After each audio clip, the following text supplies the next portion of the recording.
Ministro Administração Estatal Miguel Pereira de Carvalho Hateten encontrou o primeiro-ministro Tauro Matanrua atu informa com a preparação do secretariado técnico administração eleitoral STAE realiza eleição parlamentar e hatinang nei.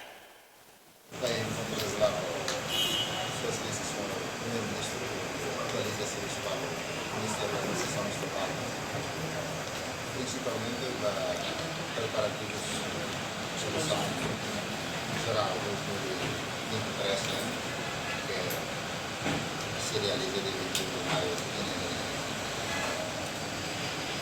Os preparativos principais serão relacionados à realização de uma reforma institucional para essencialmente a rádio, essencialmente eleitoral, a proteção para a rádio. O ano de março, 30 de março. Mas também a reforma para dar essencialmente uma proteção para a RLA.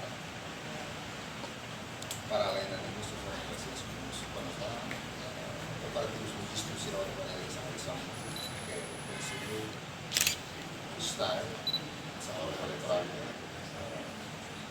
a comissão será para que a eleições que exponencia um elemento mais para a palavra poder facilitar a realização da eleição, a maioria para a contorno se falta também vale nessa medida, mas tem que fazer o teste do partido escolhido que espera para que no fim de abril, para o início de maio,